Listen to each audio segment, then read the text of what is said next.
Welcome to Larking Gowen Insights, accountancy and business advice for all, a series that gives you bite-sized tips and guidance on tax, funding, legislation, reforms and much more. With case studies, business advisory and sector specials and even interviews, our team of experts are committed to helping you navigate the world of accounting and finance with a variety of presenters from across our specialisms. So, let's get on with today's show. Welcome to this special mini-series, Beyond the Barn, the Business of Farming.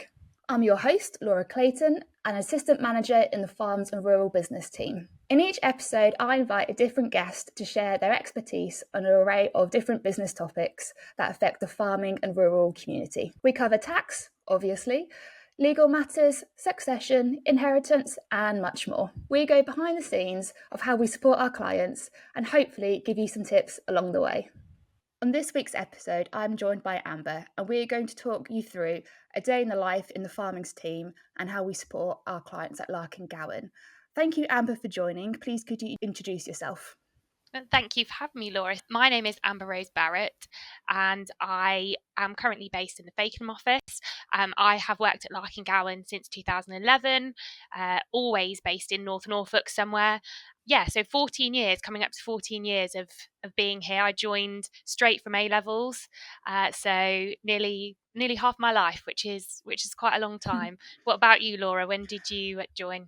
Very similar to you, actually, Amber. So I joined 1st of June 2010, so 15-year anniversary has been celebrated now, which, like you, is mad to think, because if you'd have said when I started, your career would be here and forevermore, it just seems like such a long time, but I think back and it's just disappeared. 15 years. I started off in the Norwich office and then I've moved to the DIS office a few years later. I'm assistant manager in my team and I've been in the DIS office now for 10 years. So since that time, I've been in my role. I think it's safe to say that our accounts from when we first started to our accounts work now, well, not just accounts work in general, our roles have definitely changed over the years. Whilst the compliance element of our job stays consistent throughout, I think the advisory and contact with our clients particularly has increased. And it's not just at the end of an accounts year or at the end of the tax return year, it's ongoing, it's very regular. I can speak to some clients every week.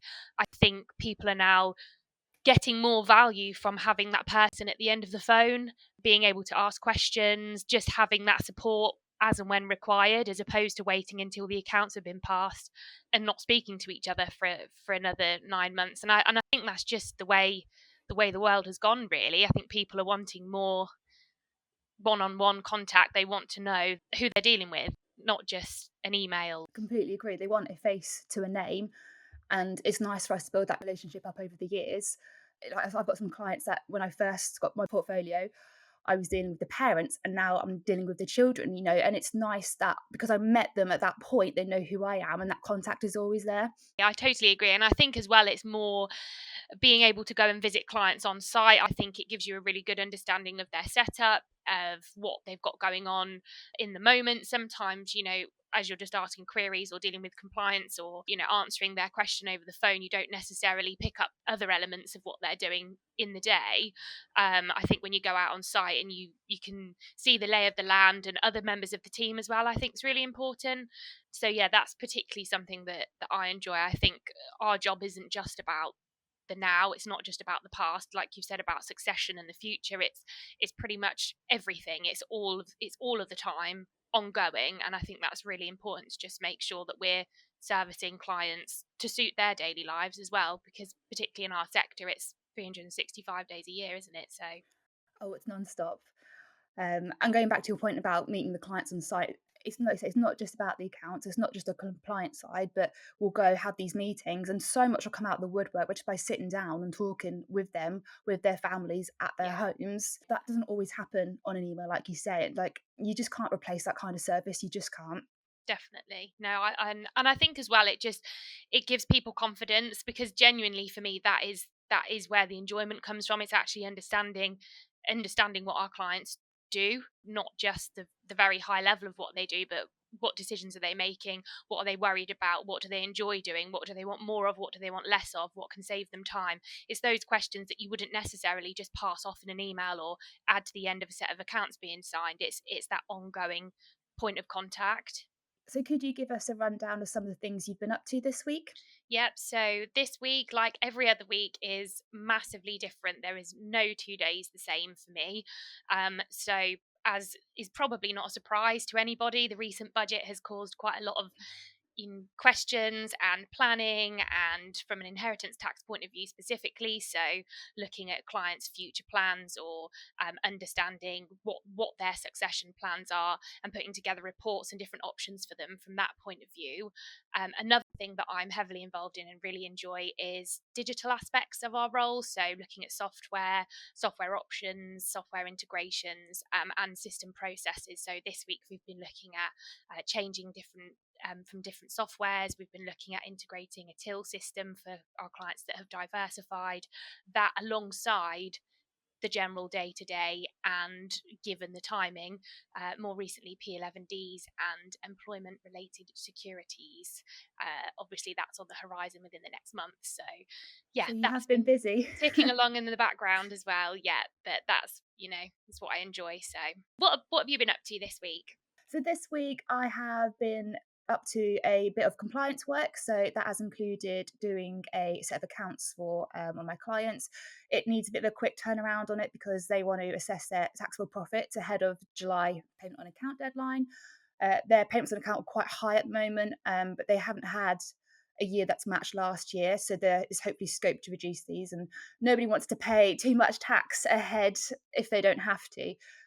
So yeah, that's been part of my week. The other part of the week, I've been in meetings and I've met with my client and their solicitor as well. Like you mentioned, the budget. So we're just, looking at their current position, what they can do. But it's really important that we're working with the solicitor also, so that our side and their side aligns and there's sort of no differences in between and everyone's on the same page and understands what is going on. Definitely, we've had a similar situation where a client came in with their financial advisor, just really touching points across all areas, because it's not just about saving taxes. At the end of the day, it's what is the driving force, what is the reason why we're doing this planning, and getting everyone's kind of thought process on it. So I think we'll That's probably see exactly that it. more and more Yeah. going And forward. whereas I think before perhaps some people were chasing sort of a tax saving more, but now there's so much more to consider. It's not just what's the best option that's going to, or cheapest option. It's good, it's the succession, it's how the family's going to be affected, what's going to happen to the family when they pass things down or give things down. There's a lot more to consider now than just saving some tax. Definitely, it makes our job more interesting. Oh, Definitely, 100, that's for yeah. sure. Yeah, we've definitely been kept on our toes a lot more since the budget has changed. But Without a doubt. talking of changes, we have had MTD. It's looming for a long time now, but finally coming into play. You mentioned obviously you're quite heavily involved in the digital side. How have you found that? So it's an interesting one. Someone said that it's the biggest change that's happened since self-assessment came in many years ago. So I think it's difficult because it's been put off for a little while. So I think the momentum that perhaps had been gained before obviously was then put on ice.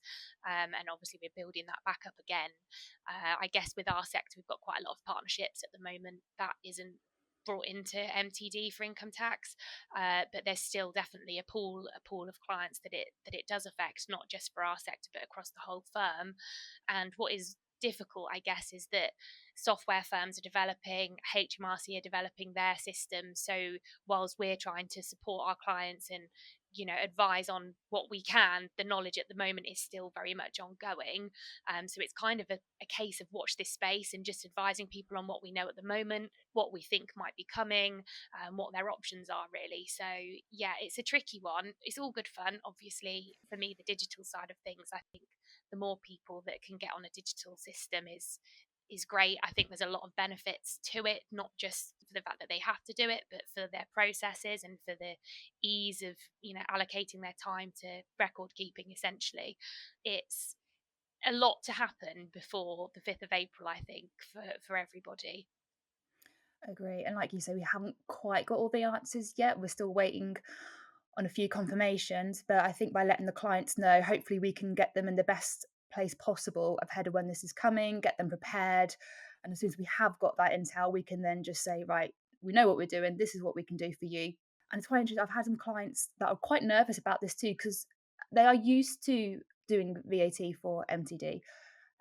That's been around for a while now, but this is quite different to what they've done before for their tax return. Yeah, absolutely. I think in the way that they are wanting things to be reported and that it's cumulative, what they're asking people to record in terms of income and expenses, I think it is massively different. Whilst the core entry of information largely for those clients is the same, I think at the moment there's just quite a lot of questions surrounding what about allowable and disallowable expenses, what about that final declaration, what other information is going to be needed and when. And it's just really fine tuning that, and we're learning all the time. HMRC are obviously updating everything, and the guidance online and guidance through software providers and that kind of thing, because we're geared a lot by what the software can do and what HMRC's expectations are. It's a lot, it's a challenge, but I think it's a challenge that is absolutely doable. It's just about having the prep in place and making sure that the processes are in place, because ultimately, whilst potentially more work for everybody, I think it's about just making sure that it's not taking too much time for them, because as we know, that's, They don't have quite that time. exactly that. Yeah. Like you say, it is a challenge, but then that comes back to reiterating your point earlier about client communication, because we can get through those challenges together because the clients have got the trust in us and they'll know we'll speak to them and support them throughout. Exactly. So I'm slightly excited, which is a bit geeky, but yeah, it'll be good. It will be good. So we've talked about quite a range of stuff that we've both been up to. What would you say your favourite thing is about being an accountant? So I think it doesn't necessarily come across that it goes hand in hand, but for me, it's the conversations with the clients and the client relationships. I got into accountancy because I enjoyed maths and IT. I knew I didn't want to go to university. I like problem solving, so I think naturally our role aligns itself with that. But for me, I love speaking to people. I love learning what they're up to, and helping them sort their problems out. So I think, yeah, I like that there's no 2 days are the same. Massively important, because I think it can be perceived that what we do is quite repetitive. Mm. And as we've said before, whilst there's the element of the core compliance to be dealt with, actually every year is so different. The requirements are different, tax rules changing, that kind of thing, and also what clients directions are, that's changing consistently, whether they're selling, whether they're buying, whether, like you said, gifting or passing down to children.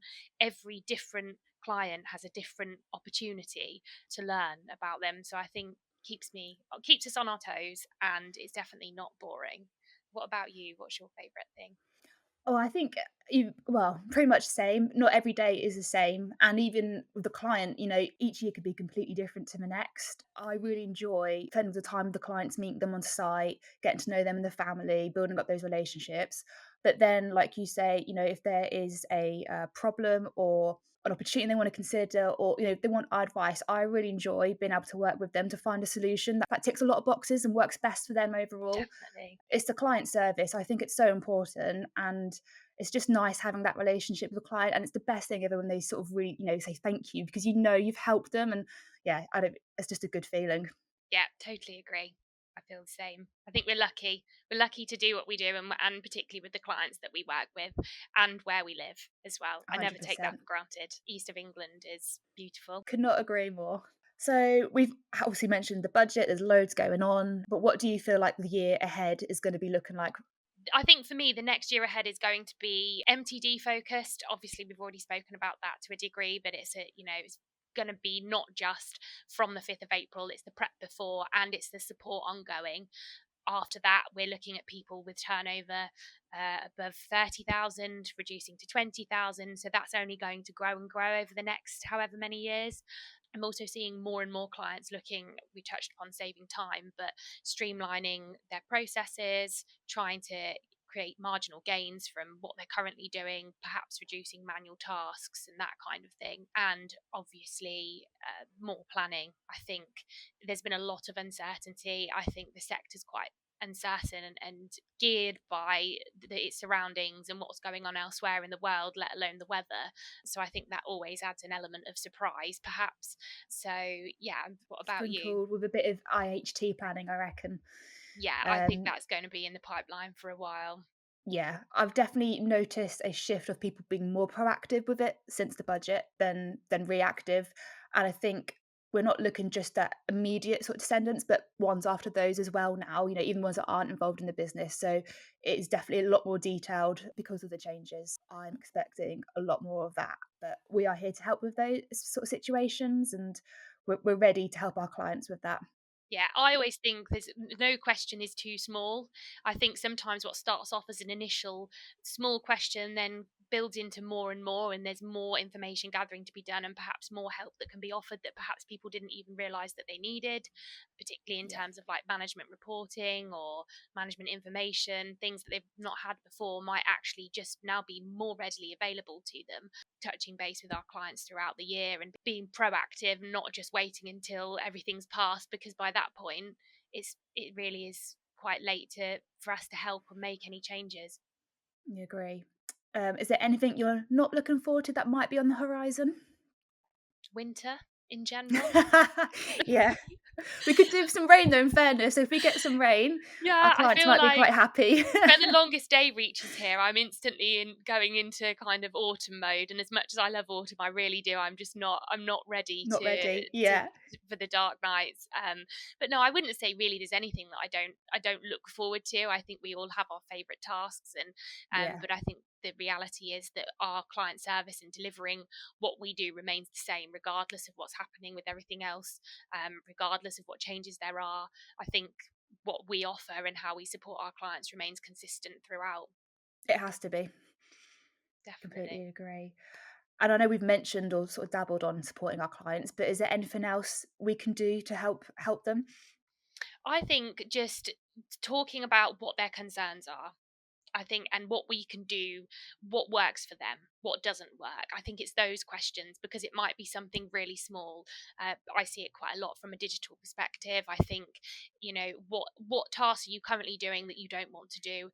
How are they benefiting you, or what more information do you need, and how can we make that work without adding to necessarily their time commitments already, or that kind of thing. You don't know what you don't know, and I think it's just having those conversations to really gauge what it is that might be missing that they never realized they needed, particularly from a reporting point of view. Exactly. No question is too small. And like you say, it can make a massive difference just by having that answer that might allow them to realise something or make a decision. You just don't know until you ask. So Yeah, communication really is key.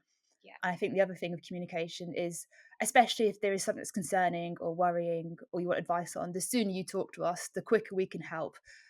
We don't need to wait till the deadline, some of these things. Let's be proactive. Let's work with you.